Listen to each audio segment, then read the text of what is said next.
and gentlemen, everyone around and in between. This is DebateSensei Limited Preparation Edition, where we talk about things relevant to competitive debate in the limited preparation events. That includes parliamentary debate, IPDA, British parliamentary debate, any others that you could think of, maybe even public forum, if that's becoming more and more popular.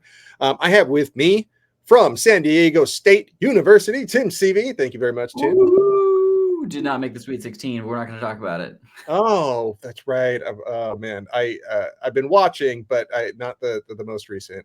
So, I'm Jared Kabika Miller. I am a professor of communications, a coach of debate, and today we are going to be doing our deep dive on a particular topic, and this topic is the quarterfinal topic for NPDA. It is a doozy. All right. Yeah. So the topic is that the Islamic Republic of Iran should significantly increase its nuclear arsenal.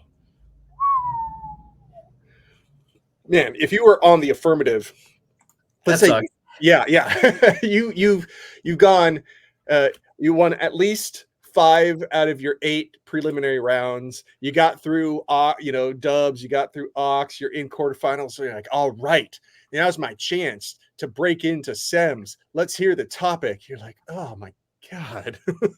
If you're on the F. And then they're like, yeah, you're not going to win this one. Yeah, it really, really sucks. And it did turn out that way. That I think almost all of the affirmative teams dropped in this round. All right. I believe there was only one out of all the rounds that were out there that did it. All right. Oh, by the way, we're sporting our hats. So this is my alma mater, Long Beach. And mine is a terrible baseball team, but God, is it fun to watch. Best stadium in the US of A. It was rated that because of the food and the great beer and the cool atmosphere, and you're less likely to, but not for the baseball. Okay. Hey, you know what? I want to come down there then, and I want to watch. One game where you guys really lose horribly and drink beer. That's all of the games, but instead of the stadium, and instead of like getting knifed in the parking lot, shout out to every other stadium, you're in the middle of Gaslamp and like the coolest part of downtown San Diego. Yeah. So it's good stuff. But come on down, please support our local economy. Right. So okay, when you're dealing with this topic on the affirmative, there are not a lot of like really strong arguments that I would say that if you're going like straight up case. No. Besides maybe like there needs to be a balance of power check back. Like the countries that currently have nuclear arsenals are too predictable. Maybe you go for the argument that like shaking it up means that countries have to make better decisions with their power, like invite more folks to the table. So I would maybe go for the best case scenario of like North Korea has gotten a ton, and we talked about this very recently. North Korea's got a huge amount of aid from various, other countries in the U.S. by doing a whole bunch of saber rattling and like long distance, ICBM testing, and they actually have nuclear weapons, and their ability to then say like, use those as diplomatic tools to say, or not even diplomatic, but like almost hard power tools to say, oh, we're only going to walk back our policies if we get, X, Y, and Z accommodations and aid and whatever. So like it could be used as a tool and say that like, nuclear war is so unlikely, but the thing is, you're not talking about that's like a pretty intense version of brinksmanship. I think you have to like first off, it does depend on the judge that you get. If you get some sort of really old school tabula rasa type of judge, they're really, really proud of their ability to like put aside their biases, and they will only go by whatever criteria that the affirmative puts out in their first speech. In that situation, then you kind of go, hey, we're going to be talking about what does Iran think is good for Iran? Yeah. So if they are willing to go with that, then maybe you got a shot, right? But I think that, because this is American college debate, and that, it's really hard to find anybody who's willing to put aside like that much of their worldview. I think that those would be few and far between. But yeah, balance of power is one of them. I mean, you could like...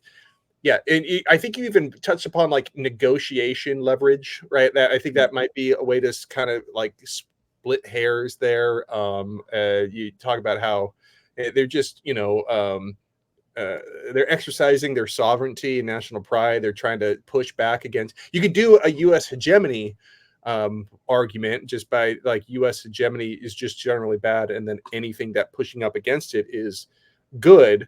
But even then, you're really starting to get into critique ground. Right. I And think, yeah. So if we're starting off with just like what are the more straightforward arguments, I yeah, mean, maybe you try a really squirrely definition of arsenal, yeah, and yeah. then just like plan a bunch of front lines for answering T on saying like, okay, nuclear arsenal does not mean nuclear weapons. They, the demand for nuclear power, blah blah blah. Go for it. Like the same narrative that is the public narrative that the Islamic Republic of Iran actually makes, where they say like this is for medical and energy purposes only. That's the only reason why we're enriching uranium, despite the fact that like uranium enriched as much as theirs is beyond the needs of nuclear power plants and things at this point. It is not yet weaponizable. It's not enriched enough to be weaponizable. So you could kind of use that as some background to say like, not going for nuclear weapons. In this case, we're going to define arsenal as stockpile of nuclear material, of stockpile of enriched uranium, and it's going to be useful for all these other reasons, and go for like an environmental direction and say like it's a cleaner power than any other country, and all the people that are putting sanctions, namely the US and China and whoever, have way dirtier fuel sources. So this is actually energy for it. I mean, you're definitely going to hit a hard T and probably not win that one, but yeah. So you brush up on your topicality game and then go for that. I had to use ChatGPT to help me brainstorm like different ways of doing it. I even think that you could do like an academic level of arsenal, that you want to attract nuclear researchers to Iran. You know what I mean? It's like that you want to of nuclear programs at the university level, and then trying to get people from other countries to come there in order to help research it.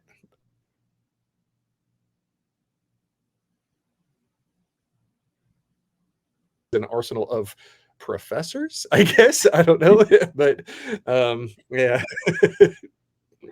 I know it's a long shot, but again, you'd have to be pretty good about your topicality game if you're trying to go straight up with that. But I think that first off, what happened, what most people did at NPDA, and what is probably a better strategy to go with, especially if you're at the upper divisions, right? If you're at the novice level, maybe just going straight up might work. You know what I mean? It's like, because it might like, I don't know if your opponents have if they have the arsenal of negative strategies to really fight back on that. I mean, it would still be a difficult debate to win, but not as difficult as like some of the upper divisions. Yeah. So in the upper divisions, though, so what did most people at the national level do? Well, so when they're critiquing it now, when I used to do critiques so long ago, it was it wasn't. We had 3 books have been written that you could pull from. So oh man, it was really like we were critiquing the language of. And first off, we never really ran affirmative critiques. All right, it was always on the negative. It was just seen as a negative strategy, and you critique that topic, right?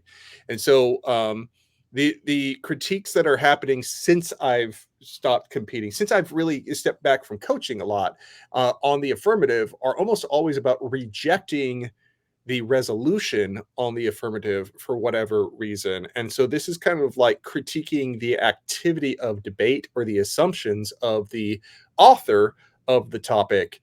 And then that's where the debate starts. All right. And so you would be critiquing like maybe the one of the ones I like was like the decolonial praxis critique. So about how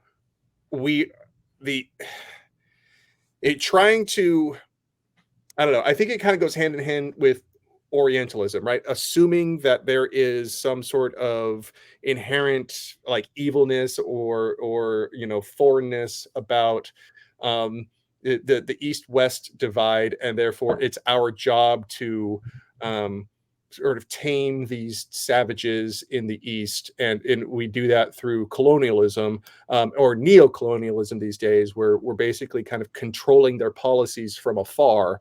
Yeah. And so have like this topic in and of itself is a way of us just kind of justifying, at the academic level, like us telling Iran what they are supposed to do or not supposed to do for the betterment of the world.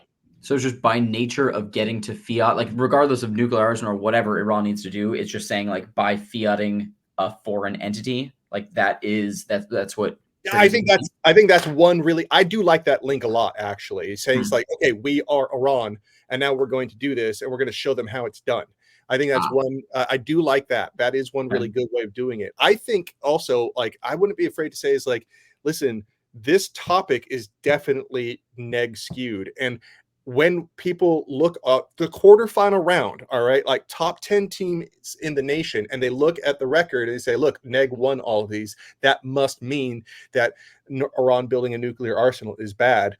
We've proven something. That in and of itself could be used as an argument. It's like, listen, like, you should take a stand and say, like, these topics ought to be rejected because of the problematic assumptions that they make. Okay.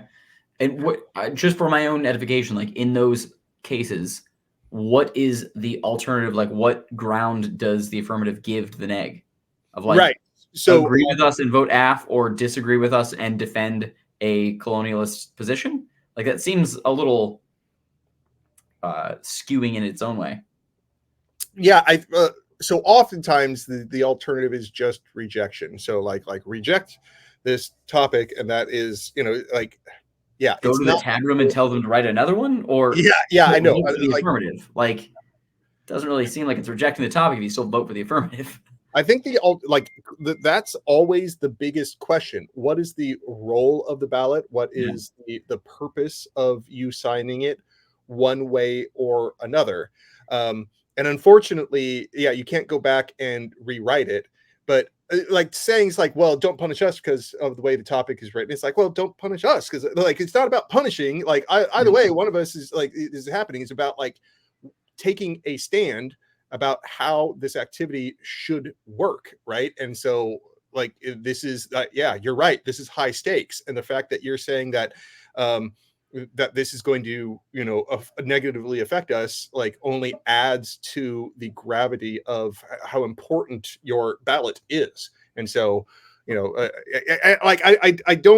don't really kind of buy the, it's like, well, like, we didn't write the topic, so we shouldn't be punished for it. It's like, well, on the affirmative, we didn't write it either. So like we're kind of in the same boat here. Like, you know what I mean? Like, so like, you're not really giving an edge one way or another. I think our critique is just making better arguments.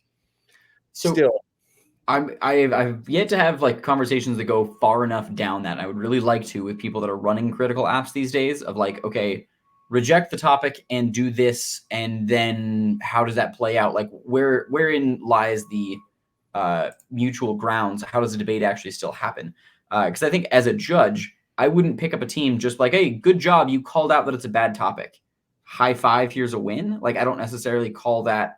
I don't know that I would buy that without a fairly persuasive option that also still made it a debate. I think like trying to win it out the gate in that way, even if that's not what their stated intention is, that's still like don't vote for the negative side, vote for us because we've deconstructed this argument better. Or saying like the criteria is like the team that does the best job of deconstructing the nuclear narrative. Yeah. Well, okay. I've seen that argument done before, and then it's like, look here, 30 reasons why we need to, stop nuclear proliferation. Like, okay, once again, cool, but that's a completely different debate. And like, if the negative side even buys it and goes with it, now is it just like a fact round of like who can produce more? I have a hard time like following that logic through to a sound conclusion or like a cogent end. Like, I could respect that. I can respect that, right? I just think that that if you apply the same logic in the other direction, you come to the same conclusion. And like, why is that one more logical? Now, what I mean is that it's kind of like, okay, So you pointed out that there's a bad topic. Why do you win? If I'm like, okay, we received a bad topic, why do we lose? Right. Like, and so if that's the extent of the reasoning, it seems like it can go both ways really easily. Therefore, Sure. the only thing you could look at is who has better analysis and reasoning within the critique itself, who is handling the critique better. And so if they can handle the critique better, then that's fine, you know what I mean? But like, they have to make those arguments. They don't just win because the judge thinks that that is the fairest way to go about it as far as the game is concerned. Because if fairness really is the issue, then writing fair topics should be something that you should be very, very serious about and willing to put your name on. Sure. Yeah. As a debater, though, like you have no control over that, right? Like you don't get to. I mean, it seems like this don't have any position. control either. Neither No, one of us. sure. I'm not saying one side or another. I'm saying like if you are not in the position of control on it, like is it just to say reject and walk out of the room? Like I'm not going to participate in this debate at all, like because we disagree with the topic. I would want to like I know that very smart people, far smarter than me, have run those arguments and have like won on them and have very articulate things to say. I ask them, throw them in the comments if you've done that before. I would love to know what that really looks like why that is good for debate, why that actually helps. Because like I agree that sometimes there are really problematic, messed up topics that go out that like maybe the tournament director just didn't read it close enough or wasn't thinking and just put stuff out there trying to give benefit of the doubt. Please don't crucify tournament directors. They're doing work so that all of us can still participate in this activity. But sometimes they write bad topics. It happens. Yeah. I don't in think that circumstance, how do you best actually, academically engage, like still make the debate space good and engage with those, like by rejecting, how does that still create a good debate? I think that you would still you would take a stand and saying that Iran has just as much a right to develop nuclear weapons as any other country, right? Even if you think that might be bad, like that might lead to disadvantages.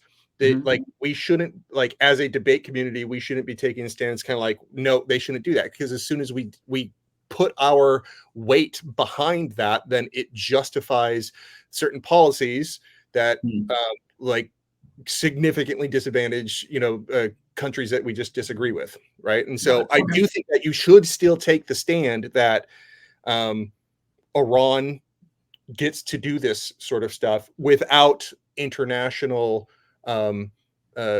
like military blowback or action against them, you know what I mean? Just like North Korea, like we should look at the development of nuclear weapons in Iran on the same sort of level that we look at it at North Korea. We disapprove of it, but at the same time, we're not going to back Israel in a first strike against Iran. We're not going to, take,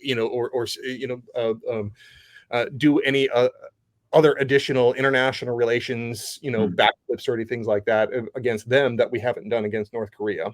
I don't think I'm given this position the greatest justification that somebody else could. But like, yeah, if someone's running a critique and I'm a judge, I'm like, okay, I still want to see you kind of take on the spirit of your side of the resolution, which would be defending developing of these nuclear weapons. But what you're really doing is kind of taking the weight out of like their disadvantages. Got it. Yeah. Okay. So we got down a kind of a fun theory rabbit hole there of like the role of a critical aff and like when it happens. In this particular case, I would be interested if you happen to know, from some of the folks that were there, any of the critical positions that did come out, or if ChatGPT has any fun ideas that come up around this as a topic. On the negative or on the affirmative? On the affirmative, if there happen to have been any generated, if you saw any.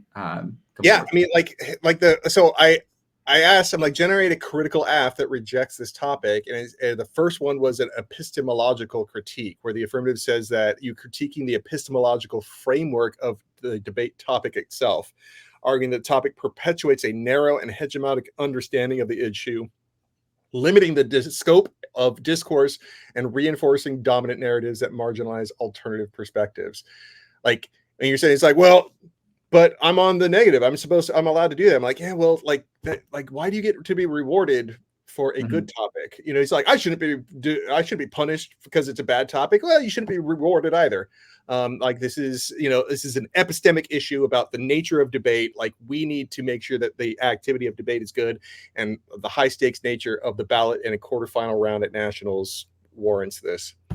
So I think my stupid person answer would be like, sweet, we as the negative side wholeheartedly agree with that. And in the debate space, when both sides are tied and in a deadlock, you vote neg on presumption and call it the day. Like where it's like, yep, both of us have to debate a garbage topic. Like if you were actually trying to create some bounds there, yes, you can engage with it more, and it really should be. But I'm saying like this is me calling out my own ignorance to how best to respond to a critical ath that rejects the topic there. And I would love to see people light that up in the comments of like, here's how better to do that. So on the affirmative side, I'm sure there are also crafty ways you go about it. I like this other one. This other one is called critical pedagogy, where the affirmative can advocate for a pedagogy of discomfort and disruption, where it's good to think about uncomfortable and disruptive topics. You should vote for the side that advocates for the least comfortable position, because that's where you learn the most. Okay. Yeah, it's rejecting the topic is a necessary first step toward fostering genuine critical thinking and transformative learning experiences. So that might actually kind of kick back against what you just said, because that would be like not critical, right? It's just kind of like, well, I'm just going to go by the rules, which the presumption wins. And so I'm like, oh man, that might actually beat back what you called a dumb argument. It's not a dumb argument, but yeah. Okay. Yeah. That's an interesting one. It's an interesting one. Well, on the negative, there are lots of good arguments, and they all won. Off the bat, any neat ones that came about? You got to have an Israel disadvantage. You just like you better, like if you don't, like what the hell are you doing? Like have an Israel disadvantage, like first strike. All Iran has to do is say that they're going to develop nuclear weapons. Is like you have an Israel disadvantage. They are already in a horrible, horrible war right now. They have shown the capability and willingness to do this. Launching one more war against a longtime enemy would not be anything to them, and they probably would get a whole lot of backing from the West. Yeah. Yeah, and I think you're gonna also then like split off a whole bunch of additional impact on that of like just besides what awful things would happen between those two states, all of the secondary and tertiary fallout in surrounding areas. And like, I think we've talked a lot about probability and magnitude, and like that is a super, super high magnitude impact, but I typically say those are like low probability. I think in this particular topic, that is actually now a high probability of war/nuclear war/global, like, tying in a whole bunch of countries where you end up with a bunch of proxy wars. And so that's a higher probability, super high impact. Yeah, so that's a pretty straightforward one. I think just the nuclearism arguments. So one of my favorite critiques that we loved running was nuclear talk. So Masahide Kato from the University of Hawaii had this argument that the only states that fester over and obsess over nuclear weapons are the ones more likely to use them, namely the United States. Like other countries, like France has nukes. You don't hear them talking about it all the damn time. They also haven't used any. Meanwhile, like the only state to ever actually drop one in wartime is the United States, and they're the ones that are always like whining and freaking out about it. So they're saying like the argument is essentially like the more that something is constantly discussed, the more likely that it actually becomes. So when there's so much like time and energy focused into nuclear arsenals, that's what leads to them being used, because it's just more normalized and like theoretically thought through so many times, and now it just seems like almost an inevitability. When if you took a few steps back, like, wait, this is a horrible decision for a million reasons. This never should ever happen. It doesn't.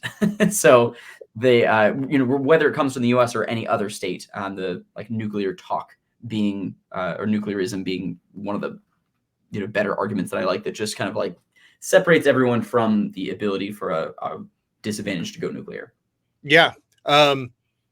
I mean, on the neg, like if you're going straight up real politics, hegemony is still a popular argument in policy circles, specifically like U.S. hedge good. yeah, U.S. hedge is good, and I think there's a lot of, especially when you're talking about Iran, I think you get a lot of traction with that. I mean, if you're talking about other countries, not so much necessarily, right? I mean, if but countries that we're not necessarily at war with or have called part of a an evil empire or anything like that, but like just the hedge good arguments, prolif bad, proliferation for anyone who doesn't know the shorthand, but those arguments I think are I think they're really good to know. I think that this people at the higher levels have heard them so much that they've developed a lot of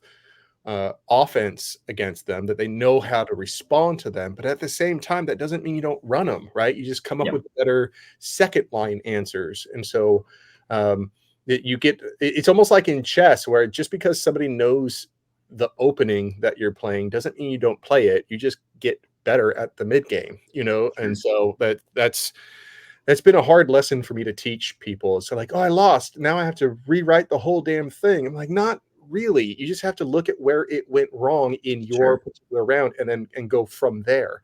Better answers. Yeah, better answers. So like if you're on the neg and you're doing like, and Iran is building nuclear weapons, then the hedge arguments and the prolif arguments, I think are pretty solid. That, I mean, it leaves your opponents scrambling, and that they have to come up. They have to know these really good arguments, and I think most people don't. Yeah, I don't see them quite as often. I think maybe it's just because they got boring, and so coaches started prepping something different, and students started running something different.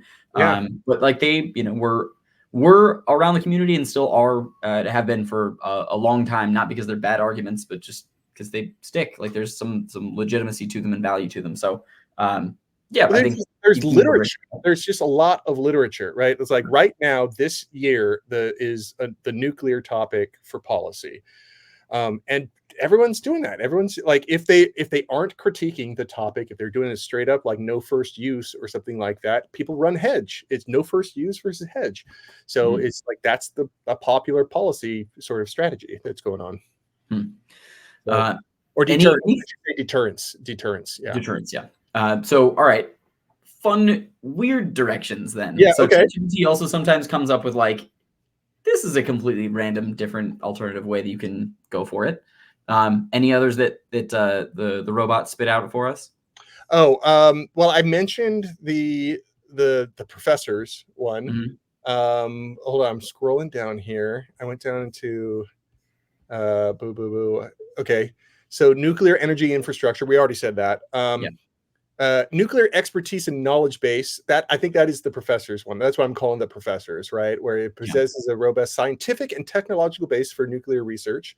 But just infrastructure and support systems. So not just the weapons, but might encompass a broader infrastructure for maintaining and deploying nuclear weapons. It might be like storage facilities or transportation systems. That's not really fun. That seems boring to me.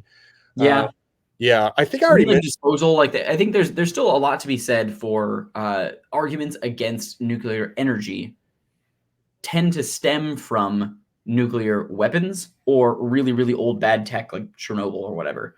So the more research and like time and money is spent on getting the process better, the more likely nuclear adoption is as an energy source, and therefore that's better. So like it's more of defensive. It's an answer back, but I still think we could go.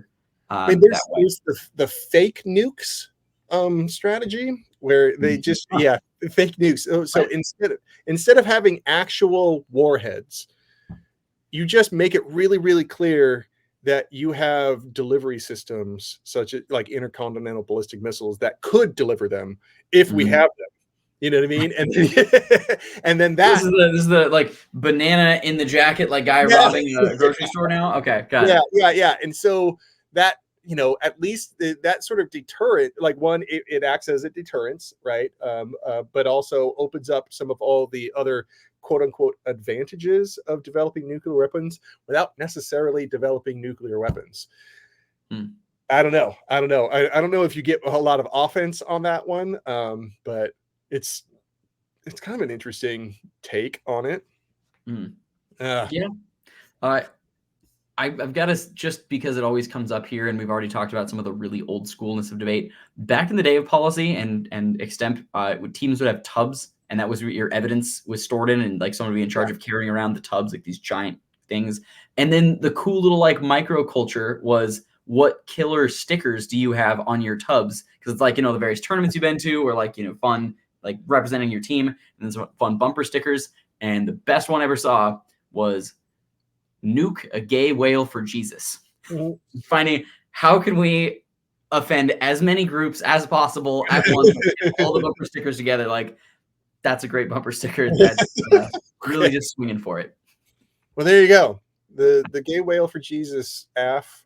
Maybe we didn't, like, you know what? Damn, we ran out of time.